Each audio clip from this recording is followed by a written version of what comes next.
Charter Club residents, today is Monday, December 21st, 2020. So on Thursday we had an open board meeting and we were talking about some of the end of year things that have been done and what we're working on presently at the association. So I'm here today with our chief engineer, Paul. We're going to start by introducing him so you can have a little bit of an idea of his history and his background and why we chose him as the chief engineer of our association. So Paul, he was born in Nebraska. He was a part of the U.S. Army from 1987. He was a Desert Storm veteran, or is a Desert Storm veteran. He's worked in industrial maintenance for 10 years. He worked in hospitality maintenance up in Orlando for 15 years. And he joined us on October 12, 2020. Paul, is there anything that I'm missing that you want to share with the residents? No, that pretty much envelopes my experience and my background.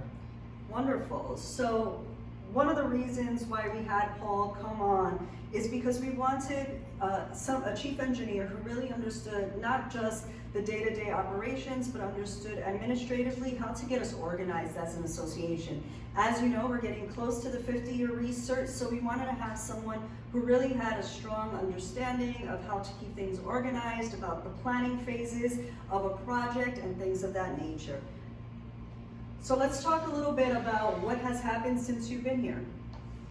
All right, since we've gotten here, we've been working on trying to do as many work orders as possible. As soon as work orders are come down, we print them out and assign them to technicians to take care of. We did have quite a few left over from before I arrived, and we are working on those as well. We've completed over 300 work orders, and over 150 of those were previous work orders that had not been completed. So I just want to let homeowners and residents understand that because of COVID, there are a lot of you home, and that means that there's a lot more wear and tear to the building structure, to our piping and things of that nature. So we ask that you please be patient. There are a lot of work orders that have been coming in on a daily basis, and every time we get up to 400 or 500, we try to get it back down and it jumps right back up. So just be patient. I understand it's maybe going a little slower than you're probably used to. That's just because we do have a high volume of requests coming in at this time. So let's talk a little bit about the car wash. I'm excited about this. The car wash bay, we went through and we refurbished it, put up a new hose reel, put up a new spray brush for you that will hold soap if you'd like to use soap on your vehicle. We also put up a screen so it doesn't blow over onto neighboring vehicles and get soap or residue on them. So it's a much more improved car wash bay and a very nice place to go and take your car. Wonderful. So we'll talk briefly about the 4 working elevators. As I mentioned earlier in the season, because of the holidays, we wanted to make sure that you had 4 working elevators. Keep in mind that as we go into the new year, we will resume repairs. This has to be done because we're living on borrowed time. So as of the beginning of the year, we will go back to 3 elevators, but more information will come. I'll send out email blasts. It won't just happen overnight. We will begin sometime during the 1st or the 2nd week of January. Next on the list was the Preventative Maintenance Program. We went through and created a brand new Preventative Maintenance Program for all the common areas of the building. And we also contacted all our vendors and had all our vendors start doing preventive maintenance on all the equipment and the critical equipment in the building that they take care of. Okay, and then let's talk about the emergency manuals. Emergency manuals for the front desk staff.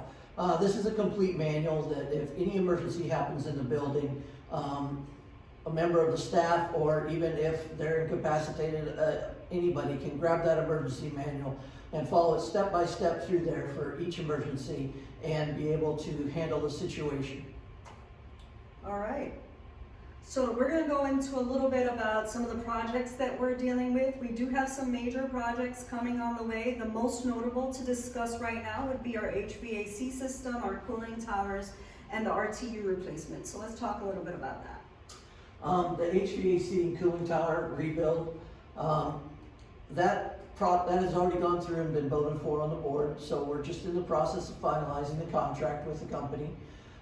That will start up here in the next couple of months. They will do 1 unit at a time, so there will not be a loss of cooling for anybody. It will be much nicer once all the units are up and running at full capacity and they're all brand new. So just if you're wondering, one of the things that this will deal with is you may feel some humidity, particularly on the higher floors. That will cease to exist and we'll go back to feeling our normal cool temperate air in our hallways. So the foundation repairs, I'm gonna speak in layman's terms, I guess, but in order to, as we do the repairs to the cooling towers, we also wanna address the support beams that are underneath. So that's what he is referring to when he says the foundation repairs. We wanna make sure that those are strong. How heavy are the cooling towers? Each cooling tower, when it's operating, is in excess of 26 tons.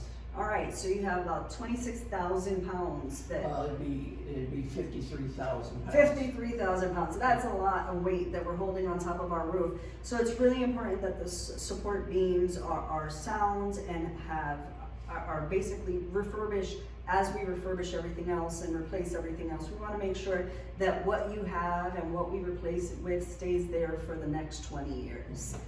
We spoke about the car wash bay, so we'll leave that alone. Let's talk about in-unit assessments, which is something that I'm kind of excited about, and I think you will be too as a homeowner. This is when we will come in and we'll check each unit, and we'll go through all of your equipment in the unit, your lines, your electrical, anything that you have in there that is a critical point. And we'll go through and we'll check all these items for you and see if any of these items need to be changed or upgraded or repaired in any way, so we can give you a good listing of exactly what you need to make your unit up to code.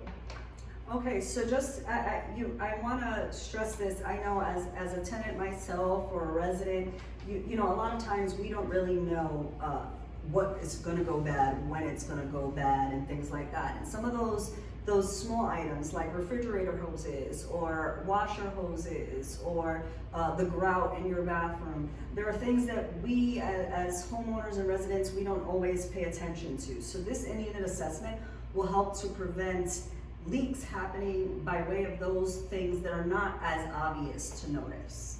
So let's talk about maintenance organization. Maintenance organization is basically, we are reorganizing our maintenance department, our maintenance shop, and our supplies. We're going through, putting in new shelving, rearranging, getting all the old stuff that is no longer used in the building out, and getting in fresh supplies and tools so these guys can stay on task longer and get to items quicker.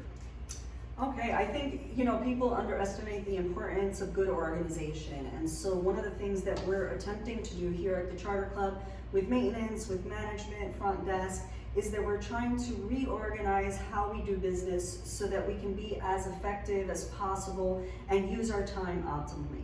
And one of the reasons why is because we are preparing to go into the 50-year recertification. So we're entering the 47th year. We have 3 years to really prep and make sure that we're ready. Actually, a little less than that because we have to get started before we reach that 50-year mark. So we're going to be working really hard on the planning phase of this project to make sure that we can do it in a way that has a minimal painful process for you as the resident. And I want to be honest and transparent and say that some of these projects are really big and really noisy and really messy, so we want to make sure that we're doing it in the best way possible for you, the homeowner. So let's talk a little bit about preventative maintenance, Paul. All right, preventive maintenance in the common areas is what we're talking about here in the program that we created.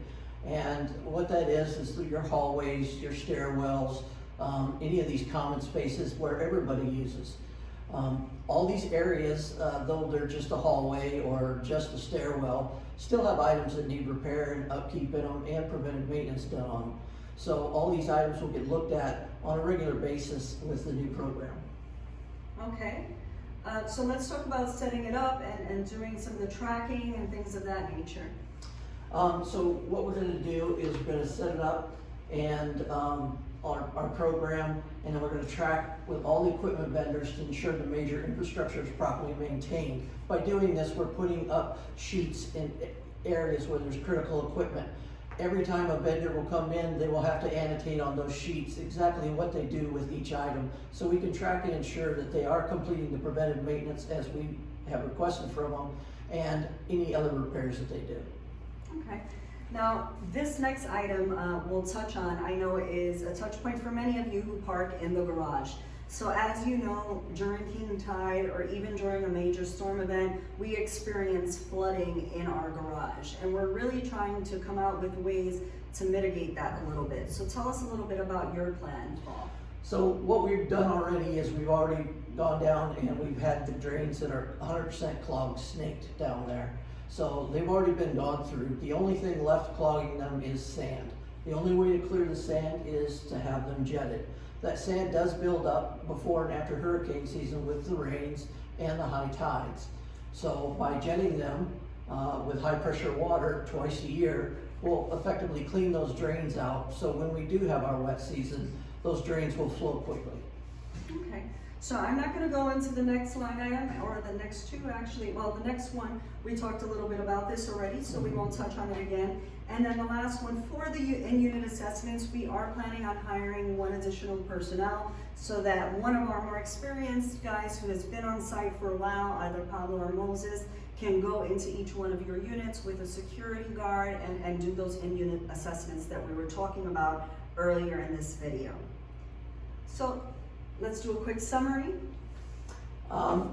As a chief engineer, my duty is to do what's best for this building and what's best for the association as a whole. So with the help of the administration, the board of directors, and of course the owners, we're going to improve the status of this building. We're going to make this building much nicer than it is right now. We're going to bring the level back up to where it should be. That will help improve your property values. That will help improve your investment in your property. All right, so that is one of the main reasons why we hired Paul. That is one of the main reasons I am here. We want to help to elevate your resident experience. We ask that in this time when we're preparing, just be patient with us. We have a lot of different moving parts going on right now, and we're trying to organize and get as structured as possible to make your experience easier as we go through the next couple of years. So as always, Charter Club residents, we want to say thank you. Have a great day and continue to stay safe.